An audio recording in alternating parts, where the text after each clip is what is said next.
छोटी सी उम्र में हमने अपनों को खोया है, गैरों से क्या शिकायत, अपनों ने साथ छोड़ा है। हाय गाइस, मेरा नाम है Ayushman. I motivational speaker and business coach. मैं आप लोग बीच लेकर उपस्थित हूँ छोटी सी कहानी। उम्मीद करते हैं ये कहानी आपके दिल को जरूर टच करेगी। तो दोस्तों, कहानी एक ऐसे लड़के की जो अपने जीवन काल में तमाम मुसीबतों को चीरते हुए अपने जीवन में अपने लक्ष्य की तरफ बढ़ रहा था। तो दोस्तों, इसी बीच हुआ क्या कि किसी कारणवश किसी उसके पिता का तबीयत बहुत काफी गंभीर रूप से बीमार चल रहे थे और हुआ क्या, अचानक देखते ही देखते उसके पिताजी इस दुनिया को छोड़कर चल दिए। और इसी बीच हुआ क्या, उस लड़के ने अपने जीवन काल में बहुत काफी उदास, बहुत काफी परेशान, बहुत काफी निराश हो गया और अपने जीवन काल में उसके ड्रीम पर पानी फिर गया। तो दोस्तों, हुआ क्या, वो अपने फैमिली को लेकर देख चलने लगा और अपनी मम्मी को संभालने लगा। तो दोस्तों, हुआ क्या, उसकी मम्मी ने बोला कि एक पिताजी के एक फ्रेंड है जो मार्केट में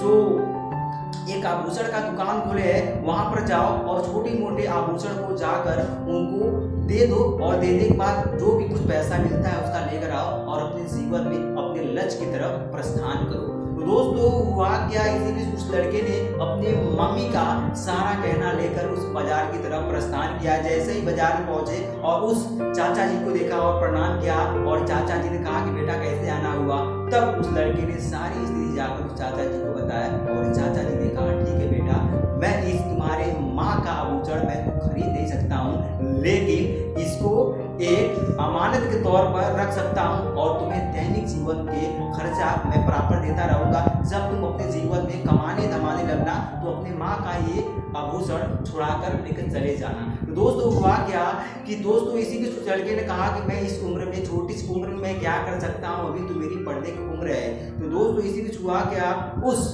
अंकल जी ने कहा कि ठीक है मेरे दुकान पर आया करो, घड़ी घंटा टाइम दिया करो, मैं तुम्हें पगार के रूप में कुछ पैसे दे दूंगा जिससे तुम्हारे जीवन का परवरिश हो जाएगा। तो दोस्तों, हुआ क्या, लड़के ने एजुकेशन स्टार्ट किया। एजुकेशन करने के बावजूद भी वह टाइम निकालकर उस अंकल जी के पास जाने लगा और वहां पर जाकर आभूषण का कार्यपाल को संभालने लगा। तो दोस्तों, इसी बीच हुआ क्या, जब उस लड़के ने अपने जीवन काल में कुछ यश बाद, कुछ साल बाद, जब लड़के ने यंग हो गया, जब वो अपने पैरों पर खड़ा हो गया, सब काम अच्छे से, आभूषण का काम अच्छे तरीके से सीख लिया, हर एक काम को सही तरीके से अंजाम देने लगा, तब उस अंकल ने कहा कि बेटा, जो तुम्हारे माता जी का आभूषण है उस आभूषण को लेकर आओ और उसे अपनी माँ के पास लेकर चले जाओ।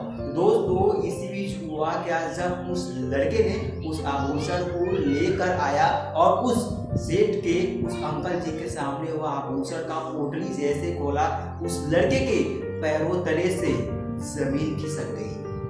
क्यों? क्योंकि वो जो पोटली में आभूषण था, सब के सब आभूषण नकली थे।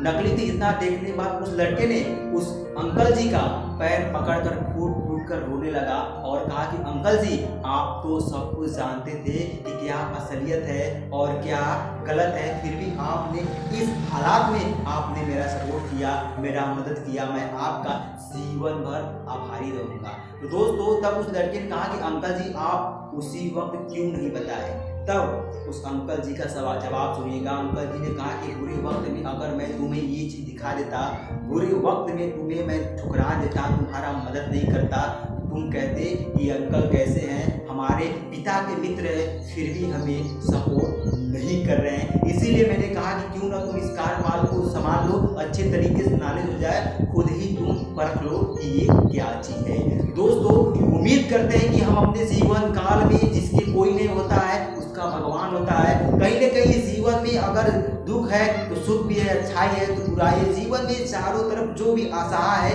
आज से हम लोग अपने जीवन में खुलकर मदद करेंगे और मदद के लिए हमेशा तत्पर रहेंगे। तो दोस्तों, उम्मीद करते हैं छोटी सी कहानी आपको लगी कैसी, कमेंट